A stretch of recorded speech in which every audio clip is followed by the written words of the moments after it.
ഭീകരസംഘടനയായ ലഷ്കർ-ഇ-തൊയ്ബ തങ്ങളുടെ പ്രവർത്തന ശൈലിയും പരിശീലന രീതികളും പരിഷ്കരിക്കുന്നതായി രഹസ്യാന്വേഷണ ഏജൻസികളുടെ കണ്ടെത്തൽ. നിർമ്മല ബുദ്ധിയും ജലമാർഗമുള്ള കടന്നുകയറ്റവുമടക്കമുള്ള പുതിയ പാഠങ്ങളാണ് ഭീകരർ തങ്ങളുടെ കേഡർമാർക്ക് നൽകുന്നത്.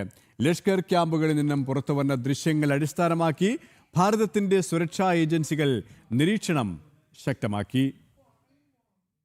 രാജ്യത്തെ വീണ്ടുമൊരു മുംബൈ മോഡൽ ഭീകരാക്രമണത്തിലേക്ക് തള്ളിവിടാൻ പാകിസ്ഥാൻ കേന്ദ്രീകരിച്ച് ലഷ്കർ-ഇ-തൊയ്ബ വൻ അണിയറ നീക്കങ്ങൾ നടത്തുന്നതായാണ് രഹസ്യാന്വേഷണ റിപ്പോർട്ടുകൾ നൽകുന്ന മുന്നറിയിപ്പ്. ലഷ്കർ കേഡർമാർക്ക് നൽകുന്ന അത്യാധുനിക പരിശീലനങ്ങളുടെ പുതിയ വിവരങ്ങളാണിപ്പോൾ ഇന്ത്യൻ ഏജൻസികൾക്ക് ലഭിച്ചിരിക്കുന്നത്. സാങ്കേതിക വിദ്യയും ശാരീരിക ക്ഷമതയും ഒരേപോലെ വർദ്ധിപ്പിച്ചുകൊണ്ട് കടുത്ത യുദ്ധമുറകളാണ് ഭീകരർ അഭ്യസിക്കുന്നത്. 2008 മുംബൈ ആക്രമണത്തിന് മുമ്പ് ഭീകരർ പരിശീലനം നേടിയ പാകിസ്ഥാനിലെ മംഗള ഡാം കേന്ദ്രീകരിച്ചാണ് വീണ്ടും സമുദ്രമാർഗമുള്ള കടന്നുകയറ്റത്തിനായി ഭീകരർക്ക് വൻതോതിൽ പരിശീലനം നൽകുന്നത്. അതിർത്തി കടന്ന് ഇന്ത്യൻ തീരങ്ങളിലേക്ക് അതിവേഗം കടന്നുകയറുവാനുള്ള പ്രത്യേക ബോട്ടുകളും ജലയുദ്ധമുറകളും ഇവർ പരീക്ഷിക്കുന്നുണ്ട്. ഇതിനൊപ്പം ശത്രുവിനെ നിശബ്ദമായി നേരിടാനായി ജൂഡോ, കരാട്ടെ, തായ്ക്കൊണ്ട, റെസ്ലിംഗ് തുടങ്ങിയ മാർഗങ്ങളും ഭീകരർ അഭ്യസിക്കുന്നു. എന്നാൽ ഇതിനേക്കാളെല്ലാം ഭാരതത്തെ ആശങ്കപ്പെടുത്തുന്നത് ഭീകരർ നടത്തുന്ന